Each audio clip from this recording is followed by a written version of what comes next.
जय माता दी रिसा। मैं आपका भाई उमेद सिंह और आज हम बात करेंगे कुछ ऐसे मुद्दों पे जो हम हर दिन देखते हैं, सोचने लायक भी है, विचार करने लायक भी है और लोकतंत्र के अंदर ये सारी चीजें जायज है।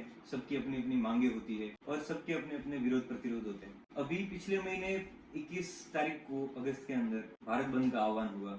जैसे कि आपको पता होगा, सुप्रीम कोर्ट के ऑर्डर थे कि जो SC/ST एक्ट के तहत रिजर्वेशन जो दिया हुआ है उसके अंदर रिजर्वेशन में भी एक कोटा दिया जाए, जिसमें कि ऐसे SC/ST वर्ग के लोग जो उस कोटे के अधीन आते हुए भी वंचित है और उनको एक्चुअल में जरूरत है, वो आर्थिक रूप से सक्षम नहीं है या उनको आज दिन तक देश आजाद होने के बाद भी शायद उस आरक्षण का फायदा नहीं मिला, तो जायज है।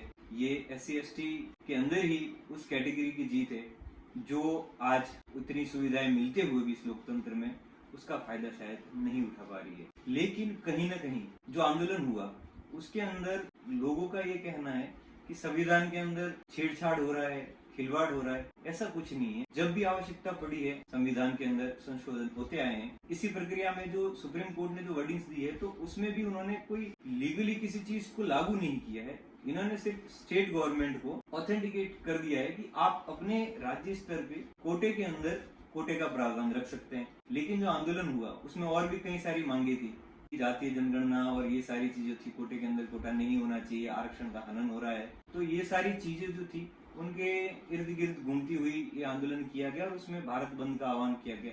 अब कई सारी जगह पूर्णतः बंद थी, कहीं खुली थी। और सोचने वाली बात ये नहीं है, सोचने वाली बात ये है कि इन सब चीजों की आवश्यकता क्यों पड़ी। उस बंद के अंदर जितने युवा शामिल थे, जितने भी SC/ST वर्ग के लोग शामिल थे, क्या उन्हें वास्तव में उस मुद्दे के बारे में जानकारी थी कि क्या चीज है जिसके लिए हम आंदोलन कर रहे हैं। मेरे ध्यान में जिस तरीके से आ रहा है तो कई सारे लोग ऐसे थे जिनको जानकारी ही नहीं है कि हम किस लिए इस मूवमेंट का हिस्सा बन रहे हैं, किस लिए इस आंदोलन के अंदर जा रहे हैं, किस लिए प्रोटेस्ट कर रहे हैं। काफी लोग एजुकेटेड ही नहीं है, कई लोगों को जानकारी आधी अधूरी मिल रही है और कुछ एक जो अपनी जो वोटों की राजनीति कर रहे हैं या फिर सिर्फ अपनी राजनीतिक अस्मिता को बचाने के लिए या बढ़ाने के लिए उनका यूज ले रहे हैं।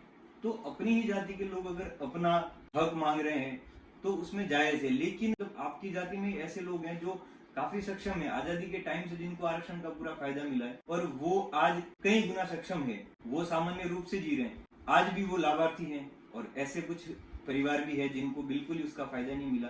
तो ये तो निम्न स्तर के जो SC/ST वर्ग है उनके फायदे की बात थी। लेकिन इन धरनों के अंदर सबसे ज्यादा निम्न स्तर के SC/ST ही मौजूद थे, तो उन्हें संपूर्ण जानकारी शायद थी ही नहीं। और उसके बाद भी अगर कहा जाए तो मैंने कुछ ऐसे वीडियोस भी देखे हैं जहां आप एक तरफ मार्केट बंद कर रहे हैं, उसी तरफ शराब के ठेके को खुलवा के वहां से शराब खरीद रहे हैं दिन के अंदर जहां प्रोटेस्ट चल रहा है। तो ये किस तरीके का बंद है? भारत में व्यवस्था आप बनाना चाहते हैं या बिगाड़ना चाहते हैं? जिस तरीके की व्यवस्था चल रही है उसके साथ योगदान देके उसके फायदे उठाना चाहते हैं या फिर आपको पता ही नहीं है कि आप कर क्या रहे हो। आरक्षण का फायदा आपको मिल भी जाएगा तो आप कर क्या लोगे अगर इस तरीके की आपकी मानसिकता है और इस तरीके से आप धरने कर रहे हो। तो उन धरनों का औचित्य क्या फायदा मिलेगा आपको? क्या आरक्षण मिलने के बाद भी अगर आप कहीं न कहीं गवर्नमेंट जॉब में लग भी गए या किसी प्रशासनिक सेवा में आ गए तो आप किस तरीके से देश की सेवा करोगे?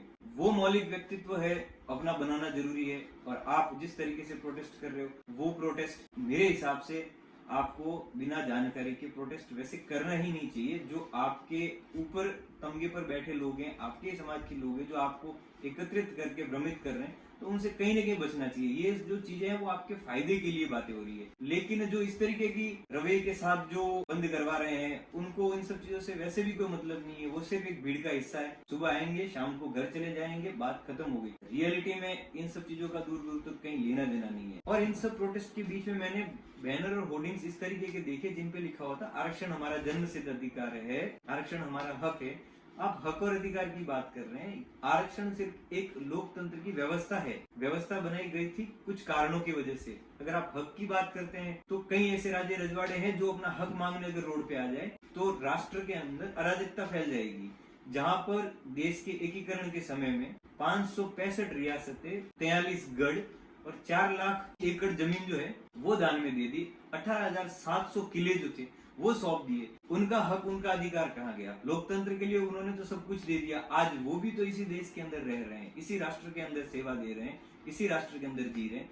वो उनके हक की बात नहीं कर रहे। सब लोकतंत्र के अधीन जिस तरीके से जीवन यापन कर रहे हैं वो भी उसी तरीके से जीवन यापन। अगर उनके जो पूर्वज इस तरीके से दान करके गए हैं वो सभी रोड पे उतर जाए, वस्तु स्थिति राष्ट्र की क्या होगी? तो हक और अधिकारों की बातें तो उस तरीके से लड़ने झगड़ने पे आ जाएगी और फिर ये कोई व्यवस्था बनाने वाली बात नहीं होगी। तो ये जो चीज थी आरक्षण, जिस राष्ट्र जब आजाद हुआ, बाबा साहब अम्बेडकर ने जब संविधान बनाया, जो संविधान की कमेटी थी उन्होंने कुछ न कुछ सोच समझ के डिसीजन लिए होंगे। उस टाइम जो आरक्षण की जरूरत क्यों पड़ी उसके भी रीजन कई होंगे, क्योंकि SC/ST तमगे के अंदर भी कई लोग ऐसे शिक्षित थे, सक्षम थे, जो जुड़ सकते थे प्रशासनिक सेवाओं के अंदर, लेकिन उस समय की कुछ रीतियां रही होगी या तरीके थे तो उनको समानता का अधिकार नहीं मिल रहा था। वो समानता का अधिकार मिले इसलिए आरक्षण लागू किया गया कि इस कोटे के अंदर निम्न स्तर के भी व्यक्ति जो है, जो योग्य है, उनको जगह दी जाए, वो स्थान वहां पे उनको मिले और वो भी समानता के अधिकार के साथ राष्ट्र की सेवा कर सके। तो यह सिर्फ एक व्यवस्था थी जो अभी तक चलती आ रही है। नो डाउट इसमें जिस तरीके से व्यवस्था बनी है काफी लोगों का सुधार हुआ और काफी लोग समानता के अधिकार में जी रहे हैं। अगर आप भेदभाव की बात करते हैं तो अभी राष्ट्र के अंदर कहीं भेदभाव जैसी स्थिति है नहीं। भेदभाव है सिर्फ आपकी योग्यता और अयोग्यता का। अगर SC/ST के अंदर भी, मेरे गांव के अंदर या मेरे शहर के अंदर कोई SDM साहब आते हैं, कोई MLA साहब आते हैं, कोई MP साहब आते हैं, अगर वो SC/ST से है तो क्या उनके साथ भेदभाव होता है? क्या कोई एजुकेटेड SC/ST है जो अच्छी गैजेटेड पोस्ट पे है, क्या उनके साथ भेदभाव होता है? मुझे स्कूल में पढ़ाया हुआ है, मेरे गुरुजी जो SC/ST वर्ग से थे आज भी मिलते हैं, मैं उनके चरण स्पर्श करता हूँ। तो क्या कहीं भेदभाव है? फिर आप किस तरीके से सोच रहे हैं कि हमको समानता का अधिकार नहीं है या हमारे साथ भेदभाव होता है? भेदभाव आपके साथ नहीं है, भेदभाव योग्यता और अयोग्यता का है। अगर आप योग्य हैं तो आपको समानता मिलेगी। मेरे कई मित्र हैं जो उन वर्ग से जुड़े हुए हैं, आज सक्षम पोस्ट पे बैठे हैं, सक्षम तरीके से जी रहे हैं, तो वो सब फैमिलियर है, उनको कहीं 1% भी फील नहीं होता होगा कि कुछ भेदभाव जैसी चीजें भी है। लेकिन अगर उसी वर्ग के अंदर कुछ इन पोस्ट पे एजुकेटेड होके उन्होंने अपनी लाइफ स्टाइल, लिविंग स्टाइल उस लेवल की बना ली है, तो वो ही आपके साथ भेदभाव करेंगे। अगर आप योग्य नहीं है, आप शिक्षित नहीं है, आपकी जीवन शैली उस तरीके से नहीं है, तो आपके ही वर्ग के लोग आपके साथ भेदभाव करेंगे।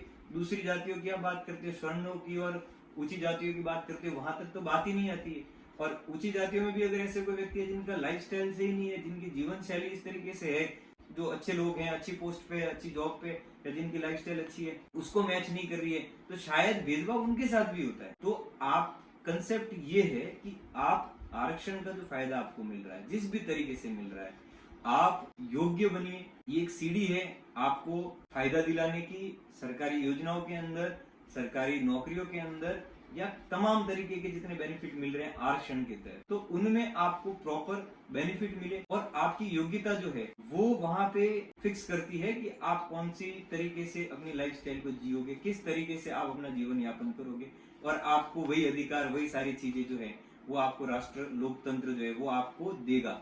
लेकिन आरक्षण आप मांग रहे हो, लेकिन आप अगर उसके लायक ही नहीं हो तो आप अपने लिए तो मांग ही नहीं रहे हो। तो बेहतर ये होगा आप जो भी व्यवस्था बनी हुई है उसके साथ सहभागी बने, किसी और लोगों की बातों में ना आए, बहकावे में तो बिल्कुल ही ना आए। आप अपने आसपास जो जीवन यापन कर रहे हैं, आपके समाज के बंधु या दूसरे समाज के बंधु, वो किस तरीके से सक्षम हुए, और बड़े स्तर पे भी अच्छे अच्छे लोग जिनको आप स्वर्ण कास्ट कहते हैं, उनके अंदर भी ऐसे व्यक्ति होंगे जो ना तो शिक्षित है, ना उनका जीवन यापन करने का तरीका सही है, वो भी तो तिरस्कृत किए जा रहे हैं अपने ही समाज के द्वारा। तो आपको अपने स्तर पे योग्य बनना है। आप अगर इतने एजुकेटेड नहीं है तो अपने बच्चों को जो फायदे मिल रहे हैं, पढ़ाइए लिखाइए, उनको योग्य बनाइए, उनको समानता का अधिकार मांगना नहीं पड़ेगा, शिक्षित बनिए। और आपके लिए ये एक सीढ़ी बनी हुई है जो रिजर्वेशन की है, इसके तहत आप वहां तक पहुंच सकते हैं, तो आपको उसी लेवल की समानता जो है वो देखने को मिलेगी। ये ग्रामीण स्तर से लगा के शहरी स्तर तक और सरकारी महकमे में आप कहीं पे भी देखिए, सब जगह ये व्यवस्था बनी हुई है। लेकिन आप प्रोटेस्ट कर रहे हैं, आप मांग रहे हैं हमको ये चाहिए, हमको वो चाहिए, तो वो सारी चीजें मांगने से नहीं मिलेगी, आपको उसके लिए योग्य बनना पड़ेगा। और योग्य बनने के बाद भी व्यवस्था के अंदर आपके लिए तो एक विशेष व्यवस्था है जिसको हम आरक्षण कह रहे हैं, तो उसके तहत तो आपको और ज्यादा फायदे हो सकते हैं। तो भ्रमित ना हो, अपना समय व्यर्थ ना करे, व्यवस्थित तरीके से इन सब सुविधाओं का फायदा उठाए और राष्ट्र के अंदर जो व्यवस्थाएं बनी हुई है उनमें अपना योगदान दे, ना कि अव्यवस्था बनाने में या फिर चंद वोटों के लिए या अपनी राजनीतिक करियर को चमकाने के लिए जो आपको यूटिलाइज कर रहे हैं, यूज कर रहे हैं, उनके पीछे ब्लाइंड फॉलोअर्स बन के आप उनको सपोर्ट करोगे और उसके बाद आपको रिजल्ट नहीं मिलेगा और फिर आपको भ्रमित कर दिया जाएगा कि उनकी वजह से हुआ है, ऐसे हो रहा है, देश में तो हमारे खिलाफ बातें हो रही है, हमारे समर्थन में बातें हो रही है। तो वो सारी चीजों पे नहीं आना है। आपको आपका विवेक यूज करना है, आपकी क्षमता है, आप बुद्धिजीवी व्यक्ति हैं, तो आप सोचिए कि क्या अपने लिए सही है, क्या अपने लिए गलत है, क्या कानून बन रहे हैं तो उसके पीछे बड़ी टीम बैठती है, उन्होंने कुछ डिसीजन लिए होंगे तो वो किस स्तर पे लिए हुए हैं। 1947 के बाद देश आजाद होते ही जब आरक्षण की पद्धति लागू हुई तो लागू होने के पश्चात कितने SC/ST परिवार है जो उस टाइम आरक्षण से लाभान्वित हुए। आज उनके पारिवारिक स्थिति आप देख लीजिएगा, वो किसी राजा महाराजा से कम नहीं होंगे। उन्होंने उस व्यवस्था का फायदा उठा के अपना जीवन स्तर तो व्यवस्थित बना लिया, लेकिन आज के समय में आप अभी भी रोड पे हैं और प्रोटेस्ट कर रहे हैं, मांग रहे हैं।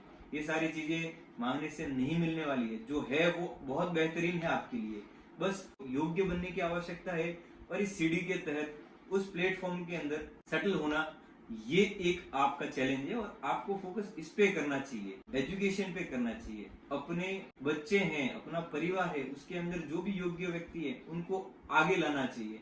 तो ये व्यवस्था आपके लिए सही रहेगी, ना कि बिना सोचे समझे किसी प्रोटेस्ट का हिस्सा बनना या फिर उन आंदोलन के अंदर हिस्सा बनना जिनके बारे में आपको जानकारी नहीं है। अगर आप व्यवस्था बनाएंगे, राष्ट्र में अराजकता नहीं फैलेगी और इस तरीके की घटनाएं जो होगी उनसे हमें थोड़ा सा सबक लेना चाहिए कि जो शिक्षा है वो हमारे लिए ज्यादा जरूरी है, क्योंकि हक मांगने से बढ़िया है आप हक कमाओ।